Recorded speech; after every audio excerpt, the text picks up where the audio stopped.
All right. Good morning, everyone. Boker Tov, Bruchim Aboim, Shavua Tov.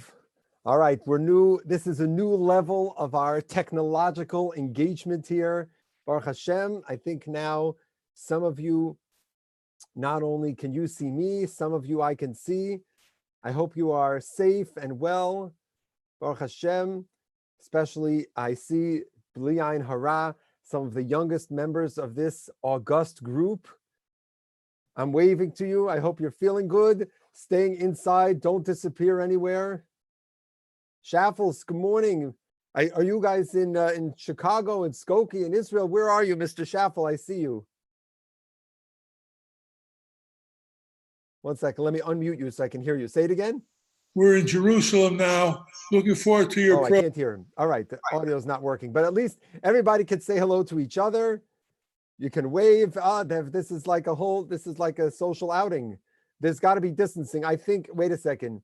Karen, your screen is too close to Mrs. Greenfield. You guys are way too close to each other. This is not social distancing. This is Poland. You and Mrs. Greenfield, you're like next screen. You cannot be that close to each other. It's Pasha dangerous. It's dangerous. It's amazing. We have all the way from Florida. Okay. Great. Baruch Hashem. All right. I'm so happy to see everyone. That's the mile of this new Knech, is that not only can you see me, but I can see you. And all of those who are in their pajamas on Sunday morning, your screens are black. So don't worry. Nobody can see you. All right. It's great to see you. HaKadosh Baruch Hu should bless all of us. We should be well. We should have a good week. Shavua Tov, good health. We're going to talk today about a second aspect, a second dimension of Yerushalayim HaKodesh. I hope for those of you who are following on the screen, you could see the Mar Makomos. I sent them out earlier today, but don't worry if you can't see it on the screen and you don't have it in the email, I'll say it out. Our topic today is Tzion v'Yerushalayim. I want to introduce you first and foremost to a new book. That is this book here. It's called Yerushalayim Ha'ir Ha'atika. This book, Yerushalayim Ha'ir Ha'atika, is authored by Zev Vilnai. Now, we talked about Zev Vilnai many times because of his guides to Israel, and we've referenced them in different cities. We've talked about how he takes us to different places and he gives us the directions and all that and the many different maps and guides. But he also has, I think, 4 different books, 4 entire books just on Yerushalayim. Now, this book, which is the first in this series, has an entire section of this volume on the names of Yerushalayim. Shemos Yerushalayim. He has an entire chapter. And in here, there's a medrash that says there are 70 names of Yerushalayim. Zev Vilnai collects over 80 names, 80 nicknames, proper names, kinuyim, in addition to other more contemporary ones. Or Olam, Makom Tahor, Nachla, Menucha, Gechi Zayon, Kirya Aliza, Kirya Niskava, Ir Elokim, Kiseyuda. Over 80 names for this place, for this Makom, for this city of Yerushalayim. And this is where we're visiting today from a specific perspective. So one of the names, one of the most famous, noteworthy names of this Makom, of this place, is called Tzion. Tzion appears in the Tanakh over 150 times, he says. And you can check in the concordance on the wall. They'll tell you exactly every place that the word Tzion appears in Tanakh. And Vilnai explains that it is Shem Hahar. It is the name of the mountain, Sha'ala B'nuya Yerushalayim Bereshisa. That was the mountain on which Yerushalayim was built initially. And if you look in the Mar Makomos here, if you look on the source sheet, you see in the first Mar Makom, I'm sharing the screen again. We're getting super fancy over here, amazing. Ira, I see you've got the kotels in the background, Gavaldik. You see on the first source, Vayilko David es Mitzudas Tzion hi ir David. There was a fortress there from the Yevusim, and it was referred to as Mitzudas Tzion, the fortress of Tzion. That was to become Ir David, and that's why later when Shlomo HaMelech builds the Beis HaMikdash and brings the Aron up, Oz Pasuk, it's in Malachim, second source, Malachim Aleph, Perek Ches Pasuk Vav, Oz Yaakov Shlomo Ziknei Yisrael Kol Roshei Hamatos Nisiei Ha'avos Levnei Yisrael El HaMelech Shlomo Yerushalayim Lahalos Es Aron Bris Hashem Me'ir David Hi Tzion. So Ir David, this old city, is referred to as Tzion, in addition to the other name, which we'll get to in a second. If you look on the Marmakomo sheet, you have actually a coin. Vilnai has an archaeological find earlier in the book. It's a coin from the days of the Chashmonaim, approximately 140 before the Common Era. And there's a palm tree. The palm tree, of course, is the Tamar, which is the symbol of the land and the people. So there are baskets under it, catching the dates. And it says in Ksav Ivri, L'Gulas Tzion, for the redemption of Tzion. So one name of this makom, of this place that we look to, is the name of Tzion. But then there's another name, the much more famous, well-known appellation, and that is Yerushalayim. Yerushalayim over 600 times, 4 times as many times in the Tanakh. Most of the time, almost every time, except for a handful, it's spelled without a yud, which is not for today. The name Yerushalayim does not appear anywhere in the Chumash, which is also an important discussion, but that's not going to be for today. That'll be for a future time. Yerushalayim is actually referenced in ancient Ugaritic works as Jerusalem, which is one of the early sources that Vilnai quotes from the secular world. And in the Chumash, the precursor to the name Yerushalayim, the Medrash points out, is Malkitzedek Melech Shalem. Shalem becomes Yireh and Shalem, which we're going to talk about in a future week. That's Yerushalayim. Okay. I want to understand, when we think about these two names, I guess we should just see it inside. If you have it on your pages, the first time the word Yerushalayim appears in Tanakh is in the 10th parak of Yehoshua, Vayhi, Kishmo Adoni Tzedek Melech Yerushalayim, Ki Lochad Yehuda Esa'ai V'achrima, Kasher Asali Richo L'Malka, Kein Asala Ay L'Malka, V'chi Yeshlim Yoshvei Kivonis Yerushalayim V'Yu B'Kirbam. So there was a king, his name was Adoni Tzedek. Remember, there was an earlier king, Malki Tzedek. This is Adoni Tzedek. It's not an accident for sure. Melech, now he's called Yerushalayim. After Avram Avinu, it's going to be called Yerushalayim. Yireh for the Akedah, not for today, but that's the earliest place. But what I want to understand is that every occasion, we spoke about this last time a little bit, every occasion we focus on Lashana Haba B'Yerushalayim. We do not say Lashana Haba B'Tzion. And why is that? And why is it that the name of Yerushalayim so far dominates the name Tzion? In terms of the number of references in Tanakh, there's got to be some meaning, some significance. What is the Rebbe Shalom trying to tell us? What are the Nevi'im trying to tell us with this proportional relationship between the name Tzion and the name Yerushalayim? And if we take this on a little bit more of a practical question, on a more contemporary level, this reflection can lend some perspective on the period that we're in right now, which is between Yom HaAtzmaut and Yom Yerushalayim. And we can ask ourselves a question, which is, without getting into the polemics or the legal technical arguments, why is it that in the Jewish world as a whole, in the Torah world as a whole, we do not find unity, we do not find agreement, we find very differing perspectives and reactions to Yom HaAtzmaut, to Israel's independence?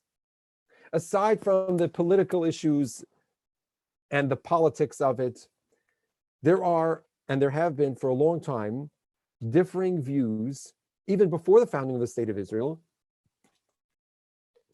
on the developments in Israel and the founding of the state. And perhaps in some way, our discussion today, understanding the difference between Zion and Yerushalayim, will help us understand the roots of the dispute and the differing perspective, both of which have very important significance and both are valid and need to be considered as we understand how it plays out. And I want to start this journey and understanding the difference between Zion and Yerushalayim from a little bit of an unusual place. Because if you have the source sheet in front of you, you will notice at the bottom of the first page, there is a gematria. You could argue it's all captured in this one gematria. The gematria of Zion, and I'm glad we have quite a few accomplished individuals sharing with us today because I want to make sure we get this right. The gematria of Zion is 156. I believe that is correct. Tzadi is 90, Yud is 10, Nun is 50, and Vav is 6. Zion, 156. The other gematria, which is 156, is Yosef. The gematria of Yosef is 156. And perhaps this is the secret. All right? Done. I'm going to shut off the Zoom now that everybody got it. And we're good to go for the day. Make sense? The gematria of Yosef and Zion are the same, and that explains everything about we need to know about Yom HaAtzmaut and the difference between Zion and Yerushalayim. So you could stop now, but if you want to hang in, we can dig a little bit deeper. And who pointed this gematria out, to me at least? A man by the name of Betzalel Naor. Betzalel Naor is an expert in the teachings of Rav Kook, and he writes this book called When God Becomes History, Historical Essays of Rabbi Abraham Isaac HaKohen Kook. Betzalel Naor delivers a very meaningful and important resource in translating a section of letters, speeches, important correspondence of Rav Avram Yitzchak HaKohen Kook. And he introduces one particular speech, which was one of Rav Kook's most controversial speeches, but also one of his most fundamental and masterful ones in explaining to us and sharing with us what is the difference between Zion and Yerushalayim. So, what is that speech and what is the introduction? It's the first piece in this book. It's also printed in several of Rav Kook's collected writings, the Ma'amarim. It's in Ma'amarei HaRe'iyah. It's called HaMispeid BeYerushalayim, the eulogy in Yerushalayim. And that title is important. HaMispeid BeYerushalayim, the eulogy in Yerushalayim. Who is, quick test for anybody here on chat, if anybody wants to write it in. Now we're getting uber fancy. Anybody wants to write in over chat. The Mispeid BeYerushalayim, the eulogy in Yerushalayim, was delivered by Rav Kook for whom? Anyone know? You don't have to message it publicly. I think it's one of the Marx brothers, which it was not. So I'm just taking that off the table. This eulogy is shortly after the death of which figure, which took place on July 3rd, 1904. He died the 20th of Tammuz, 5664. I'm monitoring the chat here. Anybody know who died? 1904. Any movement? Let's see. No one's typing. Someone's probably Googling it on their phone. Smart. Or on their computer. Or they just shut off the video so I can't see them. All right. I don't want to keep this suspense too long. Uncle Ted. Theodor Herzl. Herzl died in the summer of 1904. Now, as it is probably well known to you, although now I could do a screen share. 1 second, this is great. Hold on, here we go. So I'm going to screen share for you right now. Here we go. I didn't take any of these photographs. It's on Google. You see this?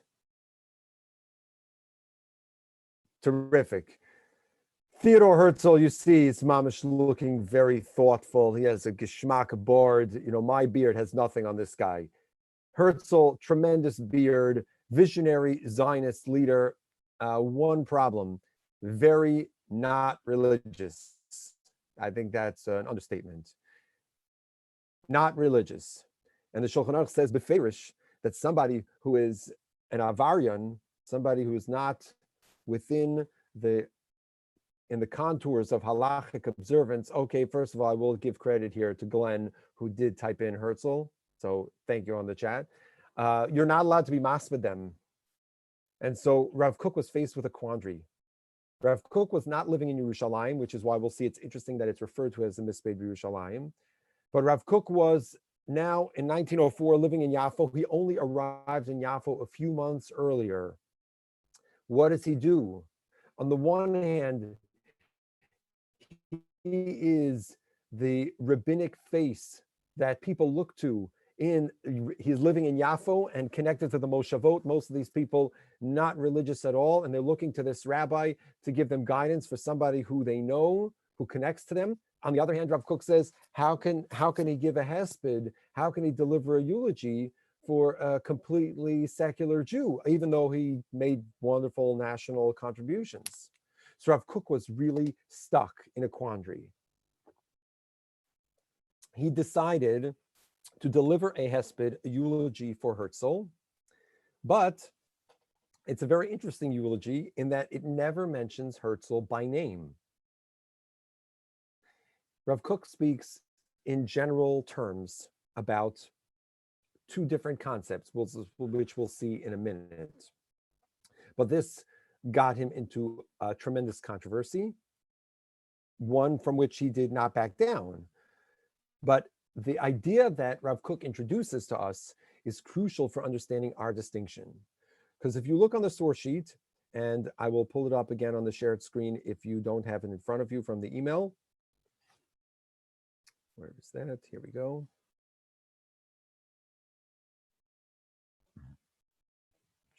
Here we go. If you go down on the source sheet to the next page, which you're looking at here, this is one section from Hamisped Yerushalayim. Rav Kook alludes to the fact that in the Jewish tradition, in the Masorah, there are actually two Mashiachs, two Messiahs. This is referenced in passing in a Gemara in Maseches Sukkah, but it's much bigger in the works of Mekubalim like Ramchal, Rav Moshe Chaim Lutzato, and the Vilna Gaon. It's very prominent in Kabbalah to speak about two Mashiachs. Rav Kook was, of course, very well versed in Kabbalah, and he identifies that there are two Mashiachs. What are the Mashiachs? So if you see it on the Marmakomos, you see it on the source sheet right here in the middle. He says, why do we need two Mashiachim? Who are the two Mashiachim? Says Rav Kook, Mashiach ben Yosef and Mashiach ben David. Two Mashiachs, one from the tribe of Yosef, one for the tribe of David. Why? The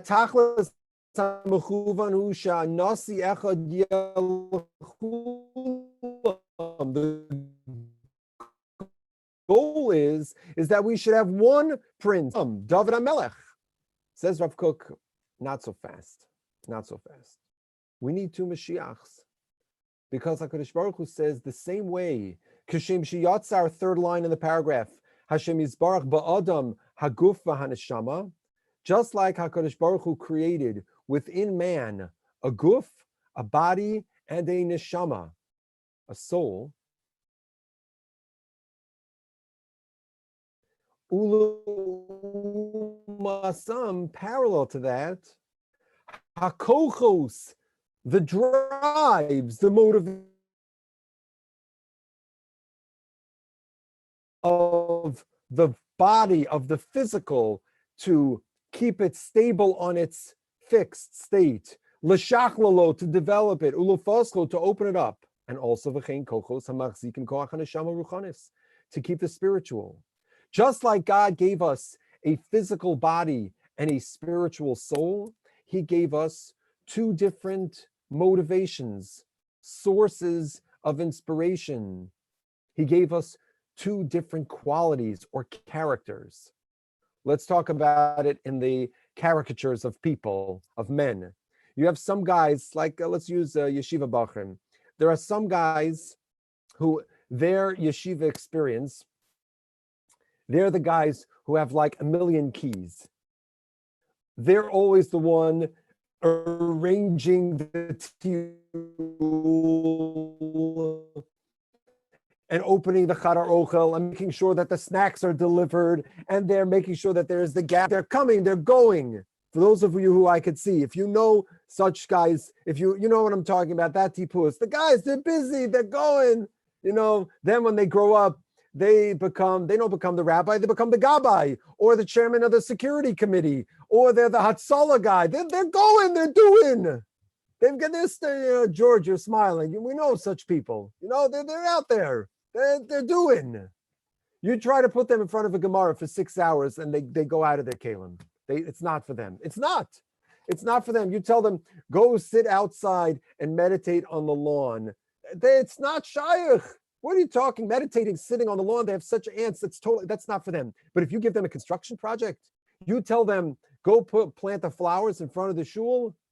Amazing. They'll make the most magnificent flowers for Shavuos like you never saw, right? We all know people like that. And we know the opposite. We know the people, they're mamish, such Luftmenschen, that if you tell them the shul needs flowers, they'd say, well, wait a second, how do I get to the shul again? And where do you even buy flowers? I wouldn't know what to do with it.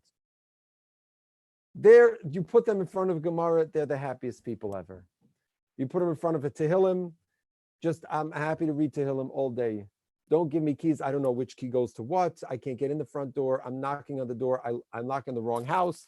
I'm mamish, just me and the Rebbe Shalom. I'm meditating. I'm outside. I can live, as long as I have the Rebbe Shalom, I can live in a yurt with no electricity, no running water. I'm not speaking about anybody in particular here. George, just remember, I see Julie's there also.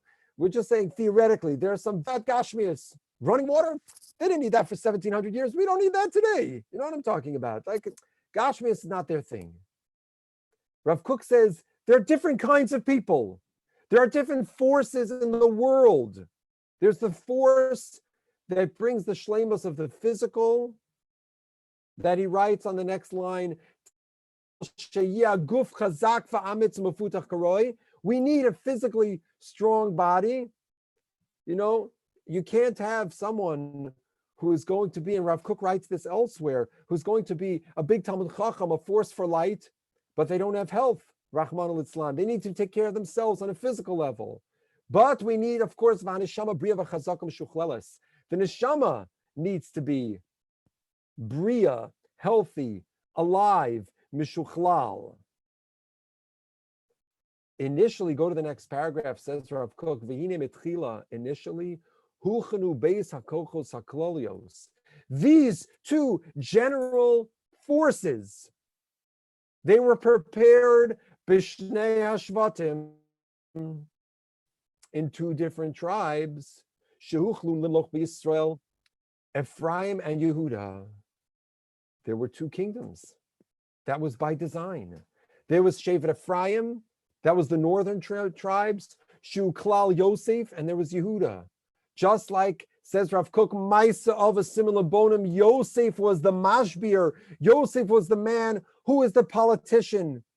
He was the genius economic engineer of the greatest civilization in antiquity.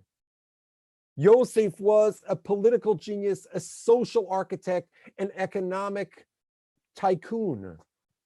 Yosef was the koach of the guf. And who did Yaakov send to Mitzrayim? Lahoros lafanav Goshna. So the Medrash says to set up a yeshiva, Hora'ah, Yehuda. Yehuda represents the spiritual world. Yosef was lahachayos amrav, to make sure that we could eat, to make sure that we have buildings and life-saving equipment and lights in the shul and an internet connection that works. And Yehuda was going to come in and give a shiur and make sure there was a kumzitz and a meditation and a shir kloli and chavrusas and learning and values. So Betzalel Naor quotes from the Ramchal that the neshama of Yeravam ben Nevat was part of this approach, part of this ideal. Yeravam ben Nevat, we know Lo Aleinu from Shevet Ephraim went crazy off the derech, but he had the soul of, so to speak, of the Mashiach ben Yosef. He could have created this. It went the wrong way. Now you start to see it. There's Mashiach ben Yosef, says Rav Kook, to build the physical, and then there's Mashiach ben David. But that's why, according to the Kabbalah, the Mashiach ben Yosef doesn't last. He's superseded and ultimately eclipsed by Mashiach ben David, that spiritual whole vision. Ultimately, that's the end game. There was a man, he was an Austrian author in the 19th century. He later became a Baal Tshuva and became a big anti-Zionist. But in his early days, in 1893, a man by the name of Natan Birnbaum called the group of Jews who were working to build the political framework, the physical national return to the land of Israel, he called them Zionists. Chovevei Tzion, although Chovevei Tzion, of course, many religious people, there was a Nes Tziona, but the primary movement in the 19th century of Jews, mostly secular, to return to a physical presence in Israel were referred to as Tzionim, Zionists from Tzion. It's not an accident of history. The Rebbeinu Shalom had this as a hashkacha, obviously, because this represented Tzion. The gematria of Tzion is what? Yosef. Tzion represents the physical building of the modern land of Israel. Rav Kook, in eulogizing Herzl, doesn't mention Herzl by name, but he mentions Yosef, the concept of Yosef, of Tzion. That is what Rav Kook is eulogizing. Rav Kook is saying that we have to recognize that there are two phases, but that's not the goal. Tzion is not the ultimate name. Tzion maybe is related to the word tziyun, a marker. It says, hey, this is where we're going. Litzayin means to mark something, to send you in a certain direction. But that's not the destination. It's just the direction. What's the direction? The direction is Malchus Beis David, Yerushalayim. During World War I, Rav Kook was trapped in Europe. He had gone for an Aguda gathering, which was canceled. He was in Switzerland. Then he became a rabbi in London for several years. Rav Kook decided actually to form, some of you are aware of this, to form a new party. It's not just a political party. It's a movement with a political party and an entire overall vision for the world. Rav Kook thought in just incredibly universal ways. And this is the placard. This is one of the pashkevilim that you see on the screen. It's called Degel Yerushalayim. Rav Kook started a new movement different than the Mizrahi movement. And if you want more on this, in this volume, which is published, it's published by, printed by, I think it was Rav Maimon. One second, who was it? It's a collection of drushos. No, Rav Meir Berlin. Rav Meir Berlin published this many years ago. It's called Chazon HaGeula. It's a collection of different talks that Rav Kook gave and letters. Rav Kook says we need to move beyond the Zionist movement, which of course Rav Kook supported in certain ways, but also critiqued in many ways. We need, Rav Kook says, to move beyond the Mizrahi movement, because the Mizrahi movement, Rav Kook says, has not succeeded in accomplishing our ultimate vision. We need a new movement, and that movement is called Degel Yerushalayim. Tzionut, says Rav Kook, Tzion is this physical foundation. But because Tzionut, Zionism, is trapped in the clutches of a secular leadership, it's not bringing us to the next level. And even though the Mizrahi has that goal of bringing it to the next level, because it's working, it's operating within the Zionist framework, it has not yet succeeded to take us to that level of Yerushalayim. We're still at Zion. So we need a new organization. And so Rav Kook wrote many letters, they're all across the Igros, where he talks about the importance of creating a new movement of Degel Yerushalayim. Because that's Rav Kook's explanation of the different names of the city. The first city is the basic level, is the physical structure. And Yirtzeh Hashem will have a chance to talk about this more in a different way. But the second level, the vision, the goal is not to live in Zion. The Sechazena Einenu B'Shuvcha L'Tzion is only step one. But the ultimate V'Sechazena is L'Shana Haba Yerushalayim. To have a physical state, that is a great accomplishment, but that's not the ultimate goal. The ultimate goal is Yerushalayim. Yerushalayim means the presence of HaKadosh Baruch Hu, the values, the spirit, the heart, and the soul of the Jewish people. That's the driver. I'm going to go off the screenshot here, but you could see this is the long Pashkevil, and Rav Kook wrote many letters. I could send them out by email if anybody's interested in more.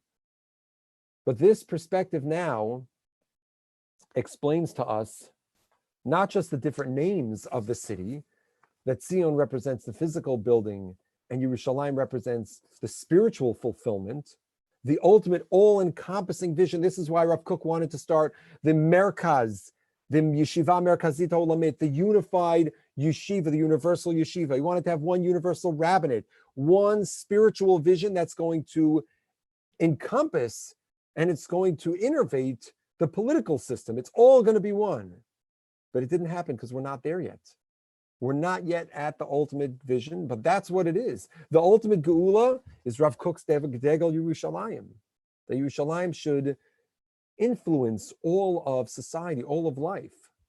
But this also explains not just why we say Lashana Haba Yerushalayim and not just Lashana Haba B'Tzion.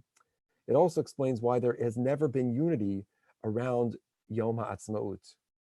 Because Rav Kook faced a huge backlash on this aspect of Tzion. Because as Rav Kook himself noted, the Tzion, the Tzionut, that Yosef has many shortcomings. There are many challenges. It's not so pashut. Ultimately, that's not where the destination is. So for some, viewing Tzion in a positive light because of its complexities was out of the question. And that's why historically, and even during Rav Kook's own time, he faced so much opposition. Because to tell me that there's value in this Mashiach ben Yosef, in this intermediate state, which is just a physical layer, mehechitesi. Because there are many great tzaddikim who are looking, they see Yerushalayim. They only see Yerushalayim. They're not looking at Zion. There are different perspectives. Rav Kook was one perspective. Rav Yosef Chaim Sonnenfeld was another. And so understanding these two perspectives is important, because even though for many of us in this room, this virtual room, we are Talmidim of Rav Kook, we are following the Masorah of Rav Kook, our Rabbeim have, and Rav Kook fits into this great pantheon of many other rabbinic figures who saw the value in Zion. But it's important not to get carried away, not to think that Yom HaAtzmaut is the end point. Really, Yom Yerushalayim is the end point. Not to somehow be lured into some kind of illusion that secular Zionism is the destination of our people. Secular Zionism is a stage, it's a vessel, it's a kli. It relates to the Yosef.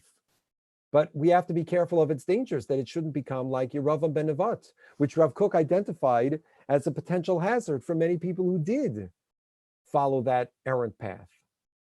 So for us, keeping those in perspective and understanding what they each bring to the table illuminates our understanding of where we need to focus our energies, which is in our community, focusing on the duality. On the one hand, appreciating the gift of Zion, furthering it, but at the same time, not being satisfied with Zion, aspiring to more, making sure that our values are values of Yerushalayim, of following the flag of Degel Yerushalayim.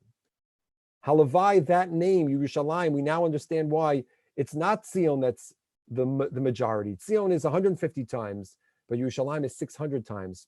Pi Arba, because that's ultimately what we're looking for. We thank HaKadosh Baruch Hu for the Zion, but our ultimate vision, as Rav Kook explained to us, our ultimate vision is Yerushalayim. Thank you, everybody, for coming. I hope you have a great week.